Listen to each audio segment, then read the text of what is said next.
Hi friends, welcome back to 100 Blocks in 2025. Today we're going to do this little block right here called the Puss in the Corner. It is in the Farmer's Wife book, pattern number 71 on page 198. And you notice we have this great big center square. So in today's unit, we're going to talk about fussy cutting, and we're going to do a little bit of fussy cutting in the next few blocks. So let's talk about fussy cutting for a minute. So when you have a block that has a nice big square in the center, or in the case of this block that we did together, a nice big sort of a rectangle in the block, it gives you an opportunity to put some fun and fancy fabrics inside. And we kind of talked about or touched on fussy cutting when we worked on this little coffee block.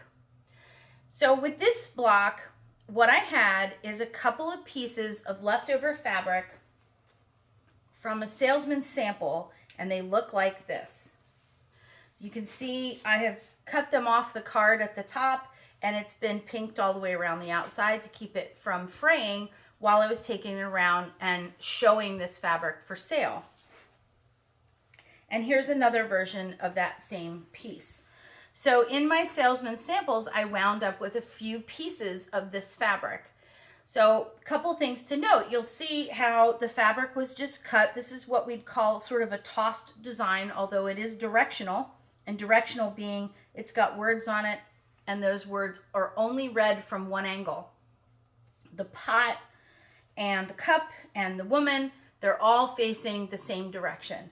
So this is what we would call a directional novelty print, and that's okay, but it's important to understand the differences of the fabric so that you can understand when we're fussy cutting how they work. So because this is one direction fabric, I had to pick and choose what I really wanted out of this fabric. And in the case of the piece of fabric I cut this out of, I had two full women, one of the faces and one of the bodies, on the same piece of fabric with enough room around it that I was able to cut several pieces. So what I did is I just laid my ruler down on the side of the fabric, and I cut the size or width that I needed, and it just so happened that I could do that and still get in two different strips a piece of one of these girls and one of these girls. So I wouldn't say that I fussy cut the fabric. I would say that I cut the fabric with intention, but I didn't really fussy cut it. And there is a difference. So understanding the directionality of the fabric when you're fussy cutting is very important. So this fabric right here is also a directional fabric. The design goes in one direction. So when you're purchasing fabric for this quilt, or when you're cutting fabric for this quilt, to be able to use this, you are going to have to be mindful of the direction. Now they're kind of set off. They're not really in a straight line, although it appears they're in a straight line. You can cock them around a little bit in the blocks and tilt them or whatever, but so they could be a little bit cattywampus, but you're always going to be mindful of that direction. This fabric print is called a tossed print. And the difference between that should be pretty obvious. So in this case, the green backpack is going upright in this direction. Over here, it's upside down at an angle. Here, it's upside down at a different angle. The words go in different ways. So this one says unexplored jungle here in this direction, and then this way, and then this way, and this way. Okay? And so this is what we call a tossed design. And that means the elements are just kind of tossed around on the fabric, and so there's really no top, bottom, or up or down of the fabric. And so this one is a really good way to get multiple different elements of design out. Now the challenging part about using a toss design is sometimes the backpack, so for example this red backpack might be the same design, but if you'll notice here, on this side of the backpack, which is facing me, the flap is on the, in my line of view, is on the left-hand side. And if I turned the fabric around, the backpack pocket would be on the right-hand side. So when you have a toss design, and you're trying to build a fussy cut design, you can wind up with elements being on one side or the other. So that's something to understand. And then the other thing to understand about fabric is something we call a repeat. So as the fabric is tossed around, there will be a repeat in the fabric, and we can kind of see one right here. I have this brown hat right here in front of me, and then going forward I have one down here. And they appear to be in the same line. So I'm going to make a guess here and say this is the actual repeat. And the repeat of the fabric will have a space or a distance associated with it. And so if we were to like go tip hat to tip hat, this repeat is about 11 3/4 inches. Okay. So sometimes when you're using fussy cutting, you need to understand the repeat. So if any of you have ever made a stack and whack quilt or something like that, that's when that repeat comes in handy, because then when you stack the fabric up into layers, you're going to match those repeats, and that way when you cut your pieces out, all of the fabrics underneath will be the same. So those are the different types of fabrics we have that we can cut from. And then fussy cutting can do all kinds of fun things, and I have a sort of a sample over here. Not only can we put, you know, little elements of surprise within the squares of the quilt, we can actually use a fabric like this and we can repeat a design. And so I have a little English paper piecing project here I'd like you to see. So in this block, which I love this because I feel like the color really glows off of this block, I have a 10-pointed star, this little diamond right here in the center, and I have 10 of those. And I was able out of a print to get 10 different trees. Now, you may notice here in the center that my tree stems don't exactly meet in the center. Well, that is because this tree design, you can probably see one of the trees bends this way and one is straight and one bends another way. And so these are not exactly drawn on the fabric exactly as repeats. I actually had to manually fussy cut in order to get those repeats out. And I cut them in such a way with the little window here that all of the tree points would be going up into the diamonds and that all of the stems would be coming into the center. And then this is also a diamond. It's a different angle of diamond, but as you can see from this fabric has a repeat where it's multiple diamonds on top of one another, but we have the diamond that sits on top and the one that sits behind. So you can notice in the fabric here how it sort of starts to resemble cheesecloth after a bit, because I had to manually go in with my template and only put the template over the outside diamond. And of course, because this part runs into this outside diamond, I could really only get every other outside diamond cut from the fabric in order to be able to utilize it. So you can see I've cut 2 out here and 2 out here and 2 out here in order to get all the diamonds I needed to make this block. So repeating fabrics and fussy cutting fabrics can be really fun. So you can, you know, like I said, pepper in little designs, or you can actually repeat the designs and you can alternate those repeats to make something really fun. Now, because I'm using scraps, what you'll often see is I will intentionally cut a fabric to get a lot of different colors. So let me kind of show you what that looks like. So here is a little fabric scrap that I have that has a ton of color in it. It's very colorful. It's perfect for the quilt that we're making in the way that I'm making it. So let's say I need a 3-inch square to finish into the top of my quilt. So I have this little guy here. So if we look at the window, this is exactly a 3-inch square. I can see how the fabric changes as I move over around the fabric. You can see that I get a different concentration of color every time I move it. So there are some times when I have scraps like this where I will cut a swath or a strip, and I might cut it right down through a center here or a center here at the most common width that we use, which might be 3 inches or 2.5 inches, something like that, so that I will have sort of a strip of fabric I can get a lot of pieces out of. And then I might be able to cut a center like this, which has a large concentration of blue. And that way I can put something multicolored in the middle of the block, but I can use the outside of the block as a blue block. So I might look for that concentration of color. Maybe I want to make an orange block. So I could cut this big orange blossom out. Maybe I want to make a pink block. I can make a pink block out of that. Maybe I would like a green block. So I can concentrate on getting more leaves into that center square.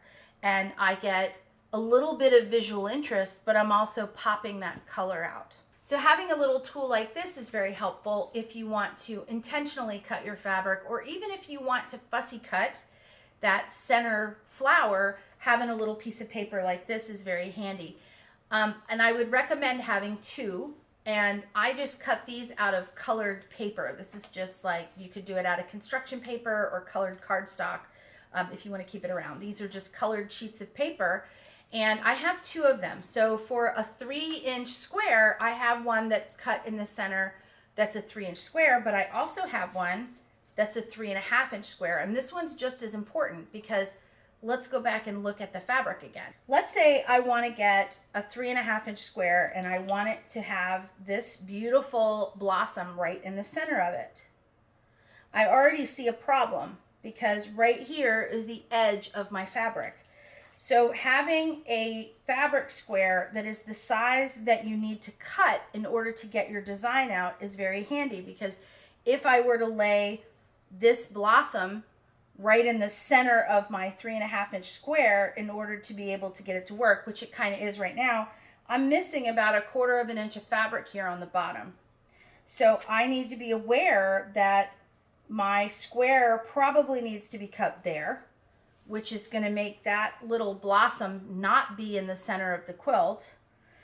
And also, I'm going to lose the seam allowance around the outside. So it's going to be a little bit more difficult to cut this little pink flower out than say something out of the center of the fabric like that. Okay, so in this case, I can get that little orange blossom with no problem whatsoever because I have plenty of fabric around the outside. So these tools are very handy when you're working with scraps, because a lot of times we have, little leftovers that we're trying to use. And if you're going to fussy cut these things, which I highly recommend you do because it's really fun, you just need to be aware that you need to have enough fabric to cut it out. Okay, so let's look at the blocks that I prepared for us today, just in this simple Puss in the Corner block that we're going to work on, and we're going to make 2. All right, so the first thing that I want to talk about is the block itself. We have this large center square. We have 4 rectangles around the outside of the square, and we have these 4 half square triangles. I cut my center square at 4.5 inches. I have 4 rectangles on the outside that are 1.5 by 4.5, and then I have 2-inch squares. I need 2 of one color and 2 of the other color in order to make the half square triangles here. And I want to show you with this particular block that I cut a 4.5-inch square, and there's my little square. And I did not fussy cut this fabric, but I did intentionally cut this fabric because this is a lemon fabric. The point that I was trying to make is I wanted to have at least 1 whole lemon in the block, or at least so you could tell that it was a lemon block. But I did not fussy cut it. I just cut it from the fabric, and then I think I just cut the corner out so that you get a little of the lemons and a little of the leaves. And the reason I want to show you that is because here's my 4-inch square. So if I lay this down on where I think the finish area in the quilt's going to be, there we are right there. I should have 1 whole lemon and most of another lemon, and that way you'll be able to tell what that fabric is. Not that you can't tell that it's lemons, but I just really wanted to have at least 1 lemon. So to make this block, obviously we're gonna draw a line diagonally. We're gonna lay these 2 together, and we're gonna sew 1/4 of an inch on either side of that line and make our half square triangles, and then we'll cut them with our slotted trimmer. But for now, I'm going to set this aside. okay? And we're gonna talk about the other block we're gonna make. So on this block, you can see I've also cut out the same pieces, and I've cut them the exact same size to make it easy for us to work together. So here are the 2 squares that I need to make my half square triangles. I've got 2 light and 2 dark, and that's gonna make my half square triangles. I found this little tree print and made the little lines to go around the outside. So these were already 1.5. So I cut them 1.5 by 4.5. So what I need in the center is a 4.5 inch square. So let's fussy cut a 4.5 inch square. So here's the fabric that I'd like to use, and you can see I've already kind of gone at this a bit. And I also want to point out, because it's a scrap, I've got like about a 1/2 inch line cut out of the fabric here and about a 1/4 inch line cut out of the fabric there, because I quickly went at it with a rotary cutter. And I have a bit of the same problem over here. Clearly I took a little tiny piece out of this to fussy cut one of these animals. So I have what I need is a 4 inch square. So I'm going to start with this window for now. And I can see all over the fabric where I need to place it in order to get something in either the center or upright or whatever out of this 4 inch square. But you can already see the problem I'm going to have. I'm already off the fabric a little bit. So the first thing I need to understand when I'm working with scraps is I need to make sure I have enough of the fabric. So in this case, if I were just to set this at the corner of the fabric here, I would get that bird just about in the center. And then, of course, I can look at what's left in the design when I set my seam allowance on top of it, okay? Now let's talk about this little bunny. What if I wanted to cut this little bunny out? Well, in order to cut the bunny out, I would have to, I'm going to give as much fabric as I can. That's about where the edge of the fabric, where the holes and cuts are. So this is how the bunny would come out. I'd have the bunny and a little mushroom there. And then if I put the seam allowance on top, I mean, I'm still going to keep my little bunny ears, but it's going to be close, okay? Now let's go down here. What if I wanted the badger and the little hedgehog? What if I wanted the bunny and the badger? So here I can get, just careful, I can get the bunny and the badger in there. Except that when I put my seam allowance window on top, I'm going to cut off the bunny's ears and I'm going to cut off the badger's face, and you're not going to be able to tell what it is. And down here, that's about what I would get of the little badger and the little hedgehog. And if I lay this down, I mean, they'll still be there, but one, they're kind of pointed off to the edge of the fabric there a little bit, and I just don't quite care for it. So if I'm going to cut out the center square of something, it's either probably going to be this little bunny guy or this little bird. And I kind of like the little bird. So at least now I know that I have 4.5 inches that I can deal with. And if I go towards the edge of the fabric, because if I cut into the middle, you know, I'm going to have more of this nonsense going on. So let's just say I try to cut it towards the edge of the fabric here. What I'm left with is that. And I think that's pretty cute. She might not be right in the center of the fabric, but she's pretty close, and I kind of like concentrating on her. So I know now I can take my ruler at 4.5 inches and I can lay it right down here, basically on the edge of this fabric, and I'm going to get what I need out of this bird and have plenty of seam allowance, and I'll still be able to see the bird. If you want it and you're in the center of the fabric, what I would do, let's say I want to do this bunny, I would lay down my 4.5 inch square here. And if you really want to make sure you're getting it right and you know you have enough fabric, you can mark out exactly where you want your 4 inch marks to be and mark the points. I like always marking at the 4.5 so that I don't wind up not having enough fabric to make it all happen. But let's say we used as much fabric as we could and we got this little bunny and this little mushroom. Then I would take my marking pen and I would mark pretty carefully in the 4 corners here of the fabric, and then I would have something to guide me when I went to cut it, whether it's with your rotary cutter or with your scissors. But you can actually draw a line on the inside. It's very hard for me to do that with my paper because my paper is kind of floppy, but if you did your little seam out of cardstock, you could mark your whole square and then you can cut it out with scissors and you'll get that exact piece. So now that I know what I want my center to be, I can just lay my center right in there, and now I have my little dark squares, my little light squares, and I've got my fabrics going around the outside, and I can put these blocks together. Okay, so we've made our half square triangles. Let's see what our blocks look like now. Here is our lemon block. So you can see now it's pretty easy. It's like an uneven 9 patch. So we're gonna sew our row together and our row and our row and assemble it as a 9 patch.